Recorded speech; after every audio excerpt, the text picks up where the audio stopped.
Et bonjour à toutes et tous, j'espère que vous allez bien, j'espère que vous êtes en forme. On se retrouve aujourd'hui pour une nouvelle guidance, une guidance lunaire, la pleine lune du 25 mars, une pleine lune placée dans le signe de la Balance. J'espère que vous allez bien, oui, ça je vous l'ai dit. Pleine lune très intéressante aujourd'hui, puisque nous ouvrons, comme j'ai pu vous le dire dans les guidances précédentes, la saison des éclipses pour cette année 2024 avec une éclipse lunaire donc pour cette pleine lune et pour la prochaine nouvelle lune suivante.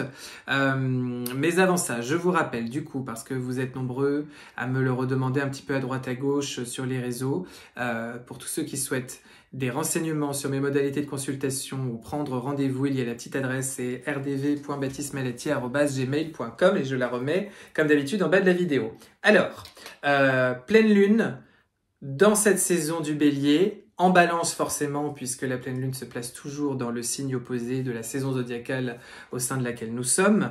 Nous sommes rentrés dans cette saison du Bélier, nous venons de passer cet équinoxe, et le Bélier nous a remis du feu, de l'intensité, de l'énergie dans nos veines, d'accord? Je ne sais pas si on est en floraison, je ne sais pas si on est bourgeonnant, je ne sais pas si vous portez feuillage, en tous les cas, la sève remonte. Il y a du dynamisme, du déterminisme, de l'implication, de l'envie, du désir, vous remettez de l'action. Le Bélier, il a cette réputation un petit peu benoîte comme ça, où on dit de lui que il serait un petit peu benet parce que il agit et il réfléchit ensuite seulement dans un second temps. C'est un large raccourci bien sûr, mais c'est vrai qu'il y a l'idée d'action avant tout avec le Bélier. Il y a un petit peu un côté oups qui peut arriver avec le Bélier. Il est sujet, soumis à ses impulsions, à son désir. Il avance au gré de coups de sang, de coups de cœur, de coups de passion qu'il peut avoir, et c'est ça qui le rend joli, c'est ça qui le rend extrêmement attachant. Il peut y avoir avec lui une personnalité un petit peu changeante, une nervosité, une implication un petit peu excessive, mais en tous les cas, le Bélier a du tempérament, est intense. Il est un jaillissement de la vie comme l'est cette saison printanière, tout début de printemps, et c'est en cela que la saison du Bélier est une saison très très intéressante où on se remet en scène, on repart dans une nouvelle aventure zodiacale pour un an et on y va fort d'impulsion, d'envie, de prière, d'intention que l'on est venu nourrir à l'aune, à la mesure, selon ce que l'on a travaillé les 3 premiers mois de l'année. C'est une bonne période, en plus avec la pleine lune, pour peut-être, je vous l'avais dit, réévaluer, réajuster, reposer un regard sur vos intentions de début d'année, de début janvier 2024, pour peut-être les recaler, les repositionner, voir, suivant votre cheminement, ce que vous voudriez ajuster dans votre fréquence. Je vous dis ça en plus parce que on rentre dans les prémices de la future rétrogradation de Mercure. La prochaine arrive le 1er avril, Mercure repart en rétrogradation, et quand Mercure rétrograde, vous le savez, vous commencez à en avoir l'habitude, oui, ça peut être une période de couac de communication, mais là aussi, ce serait comme dire que le Bélier benet, c'est un raccourci tellement court qu'il en est faux, mais c'est surtout un moment où on va pouvoir réévaluer, revoir notre copie. Réfléchir à nouveau à un positionnement et à une expression plus juste, plus adéquate de notre part. D'accord ? Bon, et puis, du coup, cette question des éclipses, quand même, parce que l'éclipse, vous commencez aussi à en avoir l'habitude, une éclipse lunaire, elle vient donner de l'intensité, une puissance supplémentaire à ce qui nous est demandé de travailler au cours de la pleine lune, au cours de la période. Donc si vous voulez, c'est comme si on rajoutait de l'épice au plat qui va nous être servi. Voilà.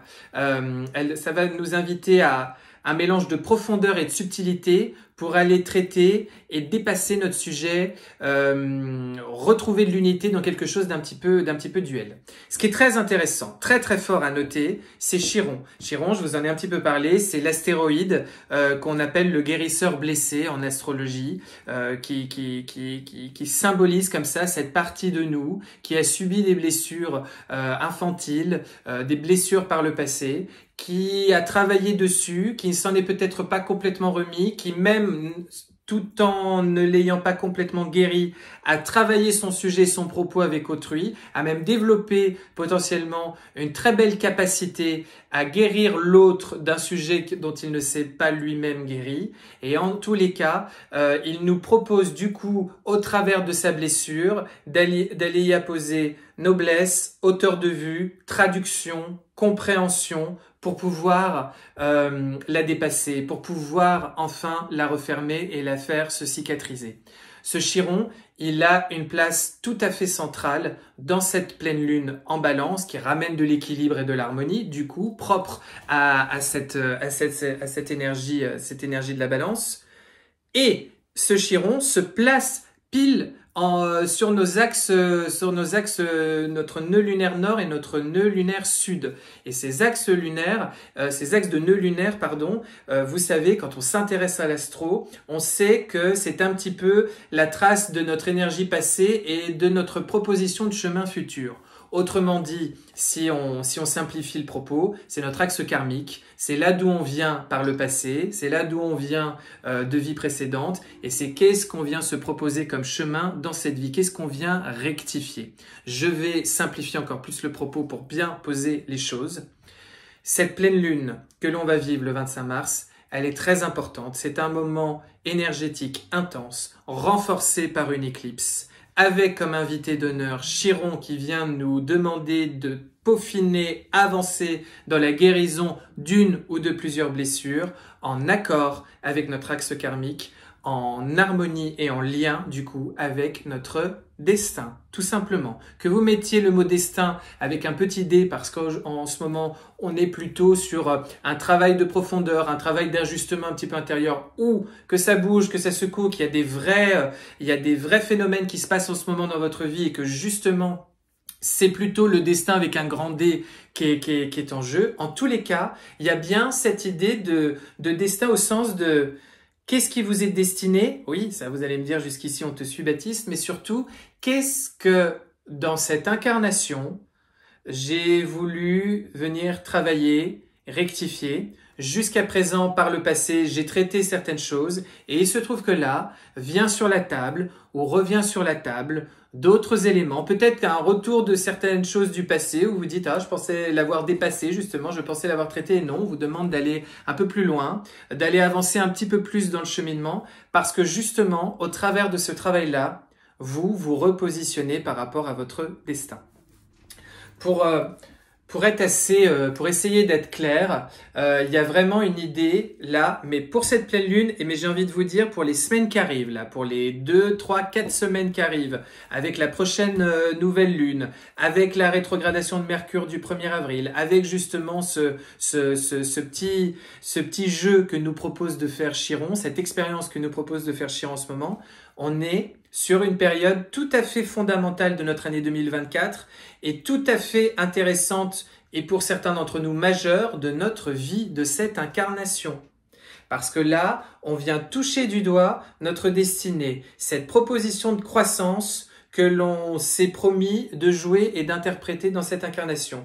Et on vient là, en ce moment, fort de qui on est, de ce que l'on a déjà travaillé, se réajuster par rapport à notre destin. J'ai envie de vous dire, c'est comme si en termes de fréquence, d'un point de vue quantique, vous allez un petit peu suivant votre posture, suivant la manière dont vous allez vous incarner et quelle posture vous allez incarner dans votre corps, là, dans cette vie, là, tout de suite dans la matière, vous allez vous ajuster sur une fréquence ou une autre et vous êtes invité, bien sûr, à vous caler sur celle de votre destin, autrement dit, sur celle qui est la plus juste et la plus appropriée dans vos écritures d'âme, dans vos écritures célestes. Pour moi, là, encore une fois, il peut y avoir même quelque chose, des éléments du passé qui reviennent sur la table, mais parce que justement, il y a l'idée de, fort de ce que vous avez traduit et compris, comment là, je prouve que j'ai compris, je mets un truc en place qui me place justement sur ma fréquence future et qui fait de la place, qui met de l'espace pour que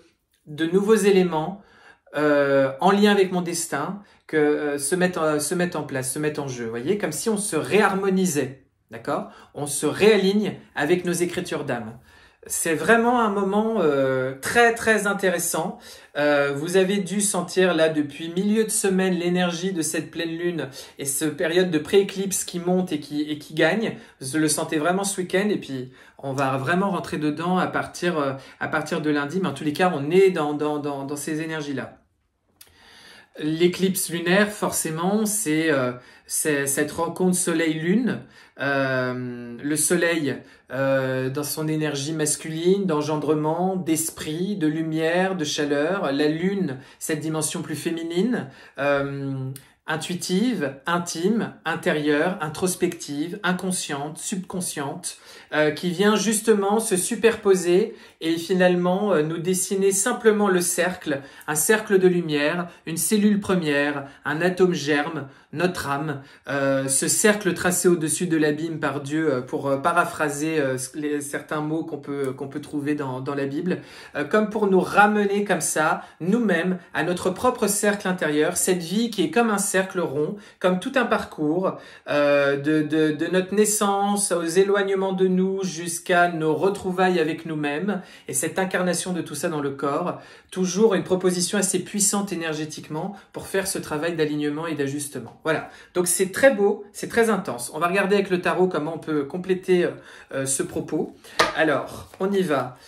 Au centre, au cœur de cette pleine lune, vous avez le fou, l'aube de quelque chose de nouveau, l'aube d'un nouveau départ. Ça n'a pas encore germé, un petit peu comme la nature, vous voyez, ça bourgeonne tout doucement, ça se verdit tout doucement, tendrement, mais c'est encore très ténu. Et comment s'entame ce nouveau printemps, comment s'entame un tout nouveau parcours initiatique. Le fou nous présente le début et la fin des arcanes majeures dans le tarot. Il nous parle de ce début de cheminement, de cette nouvelle aventure qui commence pour nous.